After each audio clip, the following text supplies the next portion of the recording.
しめて君は目覚めてゆく天使の微笑みで連れ出して Hey, hi, hello, welcome back to the Hunter x Hunter podcast, the seedy underbelly of the HBO boys. I am one of said boys, Ryan, and we are here to talk today about episode 19, entitled Can't Win and Can't Lose, which is not possible, okay? This is binary. You have to choose one of them, winning, losing. I suppose a draw is possible, but in a impending death match, not so much, so pick one. The summary of the episode goes like this. The remaining 9 applicants assemble at the site of the final phase of the Hunter exam. Gon faces Hanzo for the final phase of the Hunter exam. Say the same thing, but twice. Okay, now that we've gotten past the intro. Oh, very quickly, patreon.com/HBO boys, boys with the Z, for $1 or more a month. Get a bunch of extra content, this specific Hunter x Hunter podcast early. And we're doing a lot of stuff these days. James and our buddy Chad are doing a WandaVision cast. I'm doing this. We have the Call to Cthulhu campaign that is ongoing, episode 3 in the future. I'm writing a murder mystery that's going to be a podcast, and then James has to figure it out. Doesn't that sound fun? A super secret thing that might never happen. And, oh yeah, by the way, on the main channel, Barry, every week we are doing the first and second seasons in preparation for the third. And it's been going really well. James and I are both actually enjoying Barry, which makes it a very relaxing podcast to listen to, in my humble opinion, rather than like the Raised by Wolves one, which is a bummer to listen to because I'm sad the whole time. Okay, now back to what I was saying previously. Before I get into the episode, after last week, where I spent an amount of time complaining about the HBO Max version of Hunter x Hunter having no subtitles for the commercial ins and outs, as the show regularly has. If you watch the show, you know, as it goes to commercial, there will be a character on screen and they'll be like, ha! And there will be words, but in Japanese and in some language that was previously not understanding what it was. And then they would come back from commercial and the guy would go, and you would know like what happened, you know, if there were subtitles. But in the dubbed version on HBO Max, said subtitles did not exist. Thankfully, patron Jamie Lochner pointed out to me last week that they do have subtitles on those transitions on Netflix, where Hunter x Hunter is available, but it is the subtitled Japanese version, which I prefer animes in the subtitled versions. You're allowed to feel how you feel. That is just how I've been watching the, 5 total animes I've ever watched, usually, other than the ones I started out with, right? Like Dragon Ball. There are no others, just Dragon Ball. And yeah, so I prefer them. But what I actually prefer more is a lack of change. So however I discover a show is the way I want to normally finish the show. I can't get 18 episodes in usually and be like, let's change the entirety of it. Let's make the comfortable blanket, the escapism of television, and take that feeling that I had, feeling good while watching a show, and then change it completely. That's not a new pathway my brain can do without large hurdles coming up. Metaphorical and figurative hurdles. So the same thing. And anyway, so like I didn't watch, as I previously stated, Dragon Ball Z with subtitles, right? That was on Cartoon Network or wherever the hell it was. And that's just the way it was. It was in English. They were dubs. Those were the voices that I associate with the show. I don't want to watch an English dubbed version of One Punch Man. I don't want to watch an English dubbed version of Attack on Titan or Death Note or Bleach or any other animes I haven't watched, because that's pretty much all of them. And now that I'm 19 episodes into Hunter x Hunter, I'm used to the English dub. But let's just take this episode, for subtitles' sake, and the transfer in and out of commercials so that I can understand what's actually happening in there. I'm going to watch it on Netflix. Okay? The subtitled version. And cheat on HBO just to see how it feels. Was it better? Was it better than Netflix, Ryan? It wasn't better. It was just different. Fucking, I'm a great actor. Okay, so I'm going to try one, see if it makes me feel dirty. And while this is a recap and review podcast of a television show, specifically Hunter x Hunter, it will also serve this episode, at least, as a recap and review of the Japanese subtitle version versus the one I'm used to, the dubbed version starring McCree from Overwatch as Mr. Oreo. So, first off, we're here on Netflix now, in Netflix land, and there's a skip intro button, which is positive. I'm not going to skip it, because I want to hear the wild narrator in this version, of course, and see the differences. And immediately, he seems less psyched until he screams at the end of sentences, which we all know in the Japanese versions is the best part. I'm not going to do the actual, how much of this voice can I do without it being racist? I'm going to do, the syllables in a mumble. And I want you to understand that I'm not trying to be racist, but I'm just trying to make a point. You know what? If I have to say I'm not trying to be racist twice, don't do a thing. Learning. The wild narrator at the beginning of the episode lets us know that the applicants have passed the 4th phase and are moving on to the 5th phase in a relatively doldrum tone. He also goes over all the characters' names and faces in case we forgot that they exist. Gon, Kilowatt, Pika Pika, Mr. Oreo, Bedoro, Pakal, Getarakur, Hanzo, and Hisaka. In this moment, I feel bad for Panzu, just asleep on an island somewhere. They are heading towards the venue for the final phase, which this should be all online, by the way. Doing it in person is irresponsible, is my exact first thought, and is how my brain now works, which is sad. Right off the bat, I love Netaro's Japanese voice actor. He's exactly what he should sound like. Chill, but also playful, which are similar things, so the word also in there was superfluous. And also, by the way, the same as the English voice actor, who captures what the Japanese voice actor did brilliantly. The spirit of the character is absolutely there, so that was nice to come into. All the applicants are brought to a swanky hotel owned by the committee. Hold, please. I have to go get more water. I'm going to make you guys wait in real time for me to get the water. Is that fine with you? Okay, bye. It's in the other room. I'll be right back. Is he gone? Well, Ryan is gone. I am Grab, the gremlin that lives under his desk at work while he should be definitely working, and judging him because how dare he do a podcast during... Oh my god, he's coming back. I will be back in the future, as I am now a running character, apparently. Yeah, bye. Woo! Gonna be real hydrated. Thank God I went and got water, and nothing at all happened while I was gone.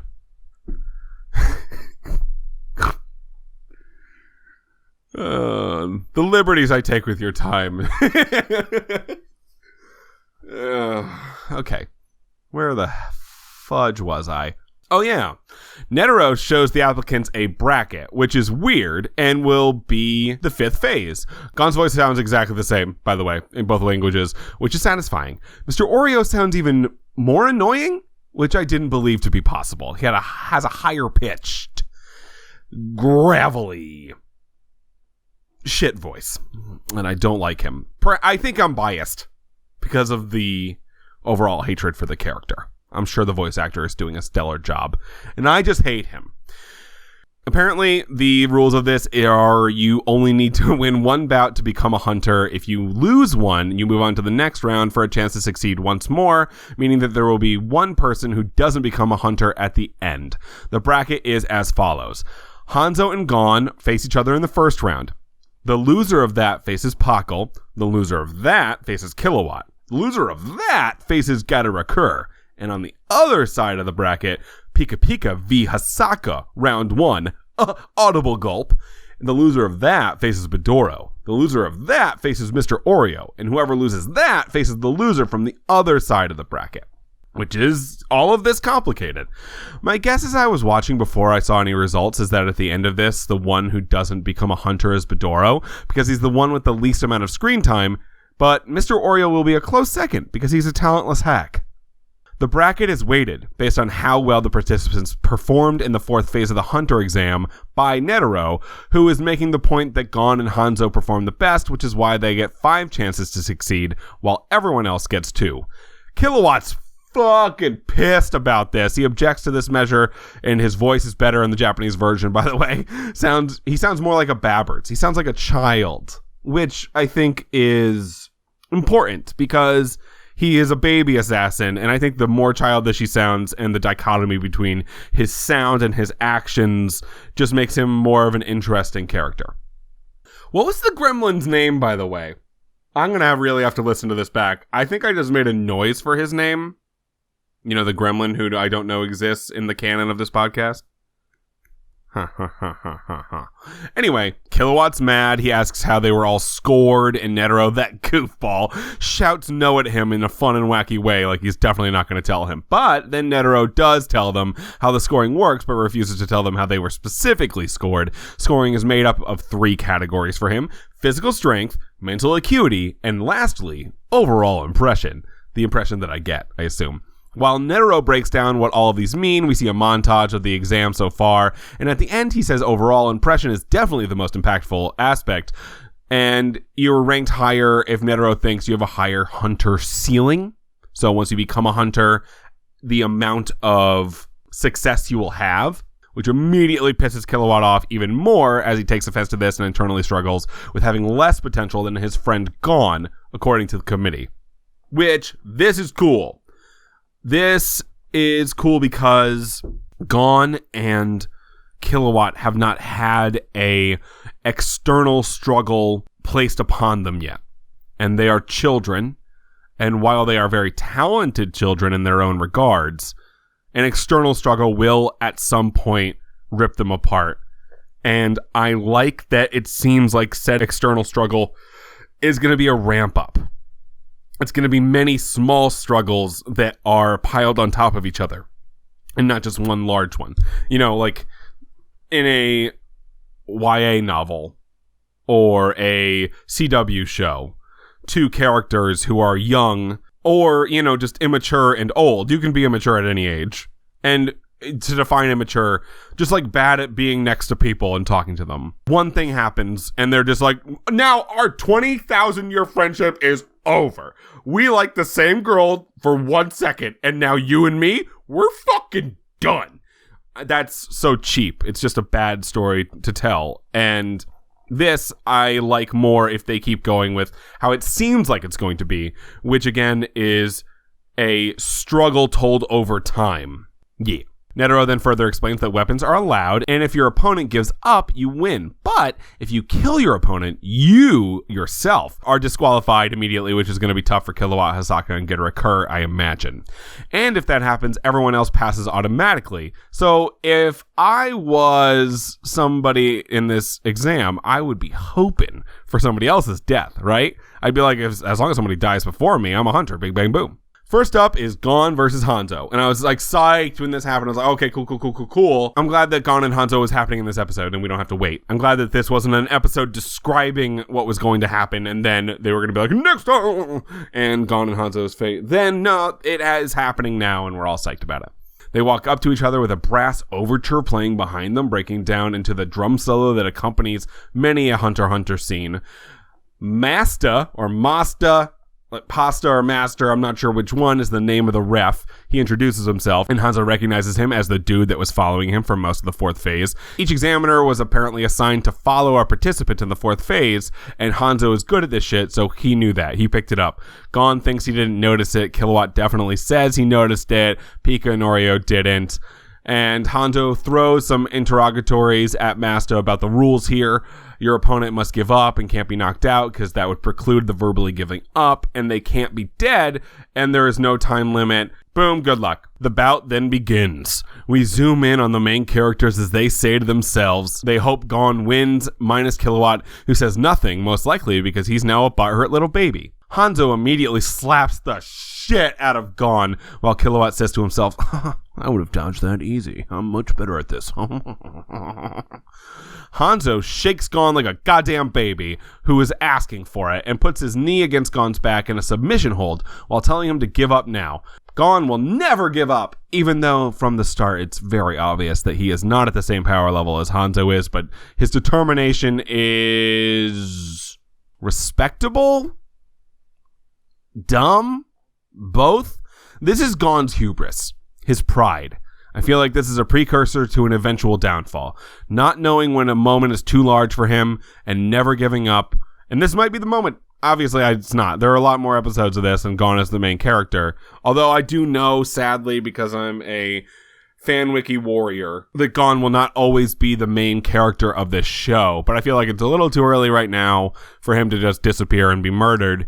But anyway, this moment is too large for him, and he's underestimating his circumstance, and he doesn't care. But he will still not give up. Hanzo continues to kick the shit out of Gon, while the sideline says both out loud and to themselves for him to surrender. I assume what's upcoming is like a Hulk Hogan type comeback, where he gets up, he puts his hand to his ear, and he's like, oh, the crowd, they're giving me strength! But I've been wrong before. Minchi on the sideline then mentions to Bahura that this system of a tournament is nuts. No one who has come this far will give up, and this kid is in extreme danger because of said not giving up. And then, the first transition I can read happens. So, play by play. Mr. Oreo is on screen, and the subtitle says, Hunter Glossary. And then it spells out a name in a language that I assume is the Hunter x Hunter language. They have their own language? That's fun. And apparently, that name was Hanzo, after Mr. Oreo gives a thumbs up. Wink. Okay, so it's a translation from one language that's made up to another. Okay. I don't need this. As much as I wanted to understand what was happening, I felt like I was being left out. After seeing it once, I'm cool. Anyway, we come back from commercial and Gon is still getting the piss kicked out of him, and it's been like 3 hours and his whole body is one bloody stump. Mr. Oreo then threatens Hanzo like he could ever fight him and win, and the refs tell him that if he interferes, Gon will be disqualified. So does that mean everyone else will become a hunter if you interfere with this fight? Like, you interfere with a fight, the person fighting is disqualified, and you become a hunter? Good deal. Go do that. Gon then stands up and tells Mr. Oreo to chill out, and he's in no pain whatsoever at all, and he's shaking uncontrollably, which is contradictory to the words he said. Hanzo then kicks him down once more and threatens to break Gon's arm if he doesn't surrender. Very Talladega Nights this moment. And boy, is this going to get gruesome. So he then breaks his arm, and the sideline of Pika Pika and Mr. Oreo are enraged. Mr. Oreo tells Pika not to stop him. If one more thing bad happens to Gon, like his other arm is broken, he's going to attack. And then it cuts to Pika Pika, and his eyes are scarlet red. So Mr. Oreo can shove it. He ain't nothing. If Pika is going to be mad at the second arm being broken, then he might kill everyone in a rage. Mr. Oreo can sit his talentless hack ass down. Hanzo then goes into his backstory, which I care zero about. He's a descendant of ninjas and does a handstand for seemingly no reason other than to prove the point that he is a ninja, which no one asked for. And he says that he's already killed children, which doesn't impress Kilowatt because I'm sure he's the king of child murder. But also, like, why you be killing kids, dog? For funsies? Neat. While Hanzo tells his life story, Gon gets up and kicks him in the face, which is very satisfying because stop your expository bullshit. And even with his dangly arm, he gets back into it. Again, his pride and perhaps an error on his judgment, but we are still, as an audience, glad that Hanzo get drop kicked in the dome. And then Gon falls once more, and he gets like a crybaby sound for like 1 second, like, and then it's like totally fine. He's like, oh, that hurt. I'm fine. His vibe is like, I am back in this fight, you talk too much, and fuck, my arm hurts. Hanzo then says he let Gon kick him on purpose there. Okay. And blood is oozing out of his broken nose as Mr. Oreo from the sideline yells, liar! Now, earlier, I said Japanese voiceover Mr. Oreo was worse. I got all up in it, and I said he was worse than Matt Mercer, the American voice of Mr. Oreo. But this moment proved that I was in fact wrong. The comedic timing and the tone at which he yelled liar was hilarious. In fact, long term, I bet I would like the Japanese Mr. Oreo more and more, perhaps even more than Matt Mercer. But don't worry about it. There's another tick for continuing to listen to the dubbed version. I can't let that happen, though. Change is far too disturbing to me. So Hanzo ain't fucking around anymore, and he removes a sword from his wrist and says he's gonna cut off Gon's legs. Alright, well, we ain't fucking around no more. I'm gonna keep your legs in I'll make a necklace out of them. We then get a wide shot of the whole room, and holy shit, Bahura is like maybe 12 feet tall, and it's unreal how tall Bahura is. But anyway, back to the action where Gon is about to have his fucking legs cut off, and he's like, bring it, fool. Gon is like, nah, don't do that, let's fight another way, yeah? And the sideline, including Hisaka, laughs, which is unsettling. It is weird. Give up. Just give up. I'm going to cut your legs off. And Gon's like, why don't we just like do it another way? And the entire room is like, this kid is weird, man. Gon then points out to Hanzo, brother of Genji, that if he cuts off his legs, he will bleed to death and be disqualified anyway, so he can't do that. Kilowatt then questions what the fuck is happening. The situation hasn't changed. Gon's arm is still broken, but everyone is like super chill around them. And a few moments ago, they were like, eek, he's gonna have no legs. But Gon's words, the way he wants to change the way the battle is, has made everything lighter and fun. They're basically like, Kilowatt is a mad kid who might have Asperger's, I think is what this is supposed to be talking about. Hanzo then puts his sword on Gon's forehead, and a little blood comes out, which is gross. Gon then says, seemingly out of nowhere, that he wants to see his dad. And that's his motivation here, why he won't give up. His dad is a hunter, and if he gives up, he won't be able to see him, so he never will. At which point, Hanzo is like, fine, I surrender and you win. And Gon is a hunter! Gon still then refuses to accept, and he doesn't want to win this way, and he keeps pestering Hanzo about his decision about how the fight ended. And just like out of annoyance, Hanzo punches Gon in the face and makes him unconscious. Gon is the first applicant to pass the 287th Hunter exam. Way to go, Gon. Way to lose that fight, but also win it. And then a wild Japanese narrator slash, OG version of the narrator appears. And I'm not going to do the voice again because it is obviously a racist. But the wavy voice will be back next episode. Just understand that. And Gon wins the round is what the OG narrator says. And the tournament has only just begun. God, the singing only gets better.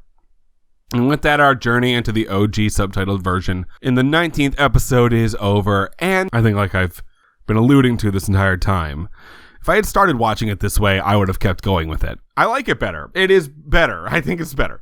But that doesn't mean it's as warm and comfy as I need it to be. So next episode, I think I will be going back to the English dub on HBO Max, and I will come back to Netflix to figure out the things that are in the transfer subtitled and correctly done. If I want to, like if I just feel like I need to know what's happening for a subtitle, I'll just go to Netflix, check it, and then go back to HBO Max because I'm used to the dub version, and that's the way it goes. Best of both worlds. Anyway, thank you very much for hanging out with me on this day of days. For Hunter x Hunter episode 19, we'll be back for 2-0, getting to number 20. Big time stuff. Later days. Play the song!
Okay, well, I think my debut went well, but if you've stuck around this long, I think you deserve just like a bit more information about me.